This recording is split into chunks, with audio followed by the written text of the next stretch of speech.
급성 심근경색, 심장마비은 종종 애매한 방식으로 나타납니다. 응급실에서도 이런 경우를 놓치는 일이 드물지 않습니다.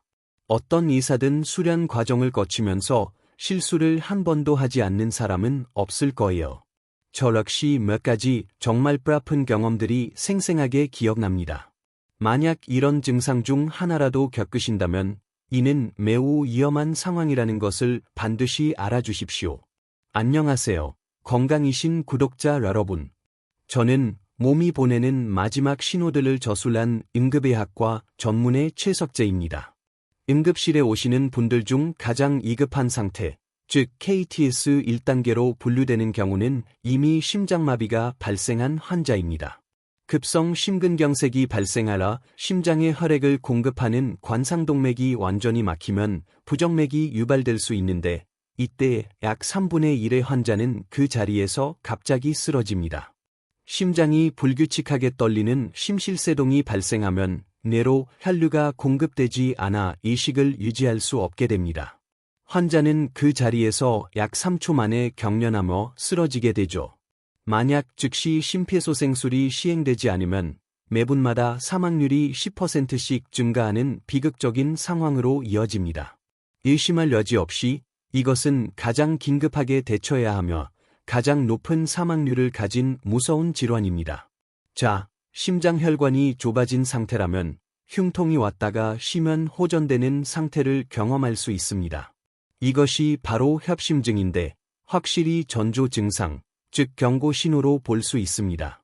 흉통이 왔다가 휴식을 취하면 가라앉는다면 가능한 한 빨리 심장내과에 예약하고 검사를 받아보셔야 합니다. 하지만 이와는 다르면서 훨씬 더 심각한 상황이 바로 급성 심근경색입니다. 이것은 심장을 먹여 살리는 중요한 혈관인 3개의 관상동맥 중 하나 이상이 완전히 막혔을 때 발생하는 질환입니다. 만약 혈관이 완전히 막혔고 심장 근육의 일부가 이미 괴사, 세포 죽음, 하기 시작한 상황이라면 그것은 전조 증상이 아닙니다. 이때는 열의 진료를 받을 때가 아니라 골든아워 내에 가능한 한 빨리 응급실로 와야 하는 증상들입니다. 급성 심근경색의 경우 당연히 골든아워가 짧을수록 결과가 좋습니다. 이상적으로는 1시간 이내에 도착하는 것이 가장 좋지만 시술을 시행할 수 있는 결정적인 시간은 보통 증상 발현 후 3시간에서 4시간 반 사이입니다.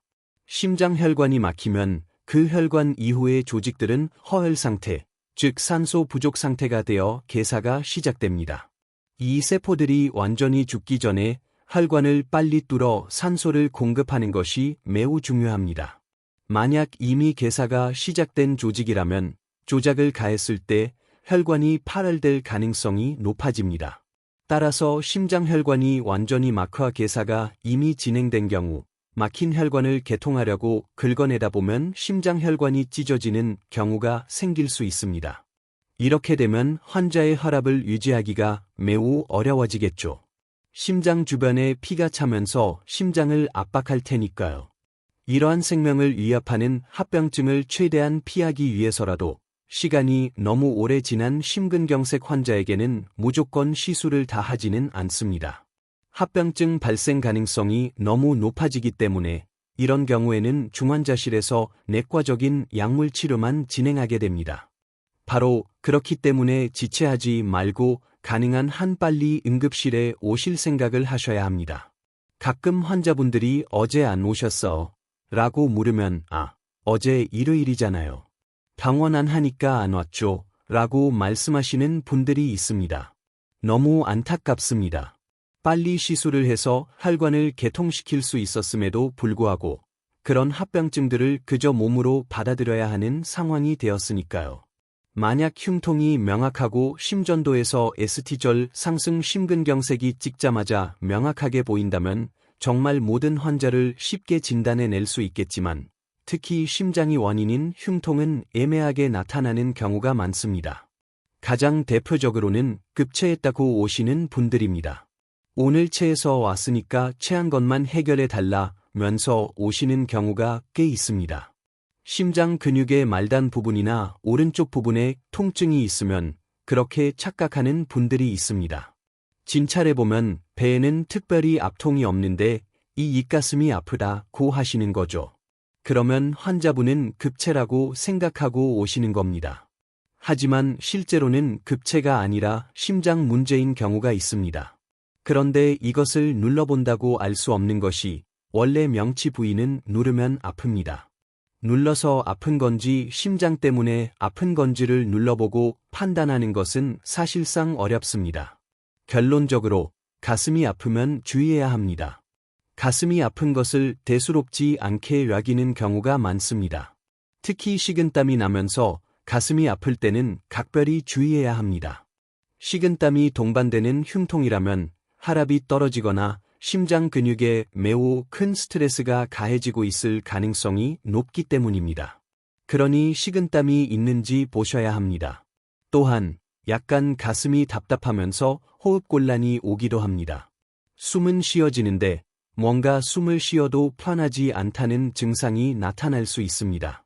천식이나 만성 폐쇄성 폐질환 같은 경우는 숨을 들이쉬기 힘들어 쌕쌕거리는 소리를 내는 경우가 있는데 심장에 의한 호흡곤란은 그런 느낌은 아니고 숨을 들이쉬기가 굉장히 불편하고 답답하다고 표현합니다. 턱이 아프다고 하시거나 이가 아프다고 하시는 분들도 있습니다. 이는 연관통이라고 하는데 가슴 쪽의 통증을 명확하게 느끼지 못하고 신경을 따라 턱 쪽으로 통증이 나타나는 경우입니다. 심지어 치과에 먼저 가시는 분들도 있을 정도입니다. 이분들은 흉통을 거의 느끼지 못하고 여기가 아프다고 하는 거죠. 또는 팔이 아프다고 혹은 어깨를 못 들겠다고 표현하시는 분들도 있습니다. 이런 분들은 정형외과에 가서 엑스레이만 찍고 괜찮다는 말을 듣고 돌아가다가 사고가 나는 경우도 있습니다. 따라서 가슴이 뻐근하거나 불편하고 약간 호흡곤란도 있고 식은땀도 있다면 턱이나 팔이 아픈 것이 연관통이 아닌지 의심해봐야 합니다. 그 외에도 신경질환을 앓고 계시거나 비슷한 증상을 가진 분들 중에는 다리가 붓는다고 하시는 분들이 있습니다. 다리가 부어서 하류부종이라고 부르는데 눌러보면 피부가 다시 올라오지 않고 손자국이 그대로 남아 있습니다. 이런 분들은 심장이 피를 짜내는 기능을 이미 일부 잃어버려서 정맥혈류가 원활하지 않은 심근경색 후 상태나 심부전일 가능성이 있기 때문에 이 증상 또한 심장질환의 하나로 보셔야 합니다. 따라서 이런 분들은 반드시 위험 요인을 아셔야 합니다. 내가 어떤 항목들을 가지고 있으면 심장 문제일 가능성이 높겠구나라고 판단하셔야 합니다. 담배를 많이 피우시는 분, 술을 평소에 자주 드시는 분, 고혈압, 당뇨, 고지혈증을 앓고 있거나 진단받았는데 치료를 받고 있지 않은 분, 치료를 받지 않는 분이 훨씬 더 위험하죠. 가족력이 있거나 남성 45세 이상, 여성 55세 이상이면서 이런 증상이 나타났다면 이게 협심증이나 심근경색일 가능성이 있겠구나 라고 생각하셔야 합니다. 놀라운 일이지만 요즘은 20대에도 심근경색이 발생하는 상황입니다.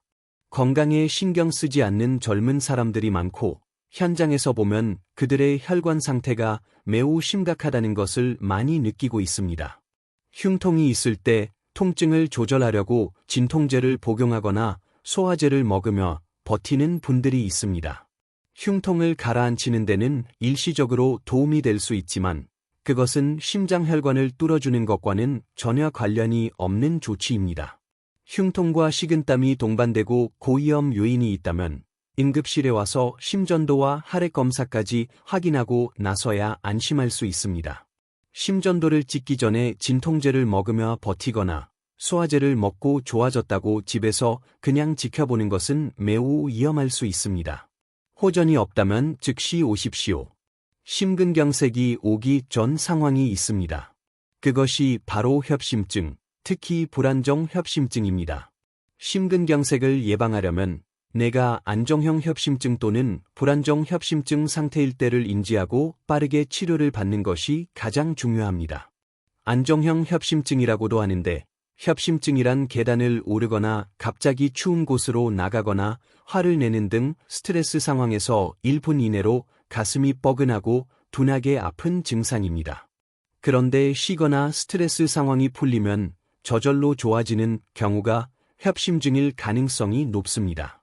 이런 증상은 혈관 내경이 50%에서 70% 정도로 좁아졌을 때 나타납니다.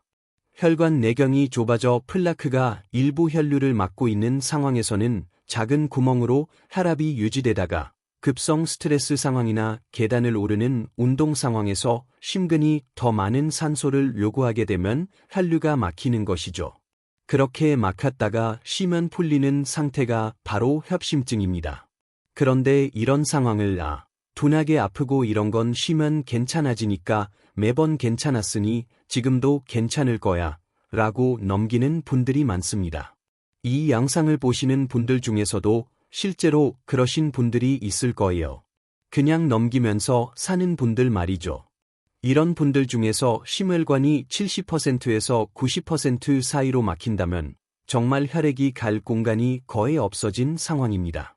이때는 가만히 쉬고 있을 때도 흉통이 나타나기 시작합니다. 그리고 그 흉통이 5분에서 10분 정도 가다가 없어지고 만약 흉통과 식은땀이 동반되는 상황이고 그 시간이 5분을 넘어가는 상황이라면 불안정성 협심증일 가능성이 높으므로 지체 말고 가까운 응급실로 가셔야 합니다. 만약 정말 5분째 아프고 식은땀을 뻘뻘 흘리는 이런 명확한 상황이라면 119를 부르는 것이 맞습니다. 다시 한번 강조하지만 이런 증상이 발생한다면 그것은 매우 위험한 상황입니다. 응급실에서 그런 불안정 협심증 상황이 나타나 진단이 된다면 급성 심근경색과 똑같이 치료합니다. 언제든지 급성 심근경색으로 진행될 수 있는 상황으로 볼 수 있는 거죠.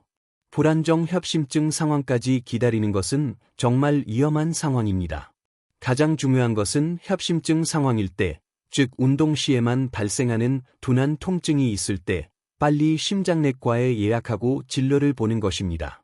그럼 진단 방법으로는 무엇을 사용할까요? 심전도도 중요하지만 사실 심전도에서는 협심증이 잘 나타나지 않습니다. 협심증은 완전히 막힌 상태가 아니기 때문에 심전도나 혈액 검사에서 나타나지 않는 경우가 있습니다. 그래서 이럴 때는 심장 초음파로 다른 문제가 없는지 먼저 점검하고 트레드밀 테스트라고 해서 운동을 하면서 운동부와 심전도를 찍습니다. 환자의 심장 근육을 많이 뛰게 하려 혈류가 부족한 상태를 만들어 심전도를 찍어보는 것이죠. 그렇게 했을 때 3단계나 4단계 이전에 ST 분절이 떨어진다면 협심증이구나 라고 진단하는 경우도 있습니다. 그리고 증상이 너무 명확할 경우에는 아예 심장혈관 CT를 바로 찍는 경우도 있습니다. 조량제를 이용해 혈관이 얼마나 막혔는지를 바로 양상으로 확인할 수 있습니다. 그 검사에서 양성이 나오거나 증상이 너무 뚜렷해서 아예 입원해서 검사하자고 하는 경우가 있습니다. 그런 경우는 입원하러 심혈관 조향술을 받아야 하는 경우입니다. 심혈관 조향술은 다리의 대퇴동맥을 통해 들어가거나 요즘은 더 작은 부위로도 들어갈 수 있어서 손목의 요골동맥을 통해 혈관을 타고 들어가 심혈관을 직접 보는 검사입니다. 이 검사는 엑스레이를 찍으면서 조향제를 주입하라 막힌 곳을 찾아내고 동시에 필요하다면 바로 시술까지 할 수 있는 검사입니다. 따라서 협심증일 때 빨리 심장내과 의사를 찾으면 이러한 조치를 받을 수 있어서 심근경색으로 넘어갈 가능성을 획기적으로 줄일 수 있습니다. 네, 이것을 여러분들이 알고 계시면 좋겠습니다. 협심증의 전조 증상이 언제 심근경색으로 진행될지는 아무도 모릅니다. 협심증, 불안정성 협심증, 심근경색 순서대로만 진행되는 것도 아닙니다. 한 번도 아프지 않았던 사람이 갑자기 심근경색으로 오기도 하고 오랫동안 협심증을 앓았던 사람이 치료를 받지 않았는데도 계속 협심증 상태로 유지되기도 합니다. 이렇게 사람마다 다르기 때문에 흉통의 간격과 흉통의 강도, 그리고 흉통의 길이가 길어진다면 그것은 매우 불안정한 상태라는 것을 아셔야 합니다. 만약 내가 고위험군 요소를 가지고 있지만 현재 증상이 없다면 건강검진에 추가 항목을 넣어 내 심장혈관 상태를 더 자세히 알 수 있습니다. 일단 가장 좋은 방법은 심전도의 경우 검진에 항상 포함됩니다. 따라서 심전도는 다 확인하지만 심장혈관을 직접적으로 볼 수 있는 방법은 쉽지 않으므로 이러한 혈관 상태를 간접적으로 보는 방법들이 있습니다. 경동맥 초음파 같은 것은 기본 항목에 포함되어 있지 않습니다. 그런 방법을 통해 확인하면 심장혈관의 상태를 어느 정도 예측해 볼 수 있습니다. 심장 초음파는 방사선도 없고 조향제도 사용하지 않아 안전하게 할 수 있지만 심장혈관 상태를 직접적으로 보는 것은 아니라는 점을 알아야 합니다. 심장혈관에 문제가 있거나 판막에 문제가 있어서 생긴 부차적인 현상을 보는 것이 심장 초음파이기 때문에 그런 면에서는 약간의 부정확성이 있을 수 있다는 것을 알고 검사를 하셔야 합니다. 그리고 증상, 예를 들어 흉통 등이 있을 때에는 건강검진 때까지 기다렸다가 검진 후 이상이 없고 안심할 것이 아니라 심장내과에 가서 진찰을 받고 적절한 검사를 해야만 문제가 있는지 없는지 확인할 수 있습니다. 건강검진만 해놓고 안심하는 것은 매우 위험할 수 있다는 것을 아셔야 합니다. 어떤 의사든 수련을 하는 과정에서 실수가 한 번도 없는 사람은 없을 겁니다. 저도 마찬가지고 정말 뼈아픈 사례들이 있습니다. 20대 후반의 여성 환자였는데 갑상선 항진증이 있던 분이 갑자기 갑상선 스톰이라고 하는 갑상선에 폭풍이 몰아치는 듯한 상태가 왔습니다. 갑상선 호르몬이 몸에 급격히 분비되면 급성 스트레스 상황과 똑같은 증상이 나타납니다. 그래서 열도 날 수 있고 심박동이 엄청 빨라지기도 하며 구락구토가 발생하기도 합니다. 당시만 해도 그런 내과 문제에 대한 지식이 좀 부족했던 저였기 때문에 약을 잘 복용했는지 물어볼 생각을 못했습니다. 그날 워낙 환자가 많기도 했고 그건 핑계가 안 됩니다만 심장이 원인일 거라고는 생각 못하고 소화기계 문제일 거라고 지레짐작하라 소화기 내과 선생님께 연락을 드렸습니다. 그러고 나서 내과 의사가 와서 환자 상태를 파악하고 환자에게 몇 마디 물어보지도 않았는데 심장마비가 온 겁니다. 그 의사분이 저에게 이 환자 갑상선 확인하셨어야 하는 거 아니에요? 라고 하는데 갑상선이요? 하고 제가 되물을 때 CRO, CPR 소리가 들렸습니다. 다행히 심장 마사지를 하면서 환자의 심장이 다시 돌아오긴 했지만 중환자실로 올라가야만 하는 상황이었습니다. 제가 초진할 때 그 문제를 좀 더 빨리 파악하고 갑상선 호르몬을 낮추는 치료를 했더라면 그런 문제가 생기지 않았을까 하는 매우 마음 아픈 사건이었습니다. 응급실에서도 때때로 이런 실수를 저지를 때가 있습니다. 가능한 한 심전도는 최대한 루틴으로 찍어보려고 하지만 환자가 다쳐서 왔다든지 어제 운동을 무리했다는 등의 이야기를 하면 심전도 찍는 것을 빼먹었을 때 사고가 나는 경우가 있습니다. 연세가 많으신 노인분들의 경우 흉통을 표현하지 못하는 경우가 많습니다. 누워 지내시거나 치매를 앓고 계신 환자분들은 그저 기운이 없거나 평소에는 잘 일어나 화장실 정도는 가시던 분인데 화장실도 못 가고 계속 누워만 있으려 한다는 정도의 문제로 오시는 경우가 있습니다. 그래서 심장 문제일 거라고는 생각 못하고 전해질 문제나 콩팥 문제겠지 하고 검사를 진행했는데 피검사에서 심장효소 수치가 엄청 높게 나오는 겁니다. 깜짝 놀라 심전도를 다시 확인해보면 ST 분절 상승을 넘어 며칠 지난 심전도가 나타나는 경우도 있습니다. 그때 비로소 기운이 없기 시작했을 때 심근경색이 왔던 거구나 하고 추정하는 거죠. 이런 경우에는 시술을 할 수 없는 상황이고 중환자실에서 약물치료로만 혈관이 더 이상 막히지 않도록 예방치료를 하는 방식으로 대처합니다. 흉통과 식은땀이 이렇게 명확하게 나타나면 좋겠지만 그렇지 않은 경우가 굉장히 많습니다.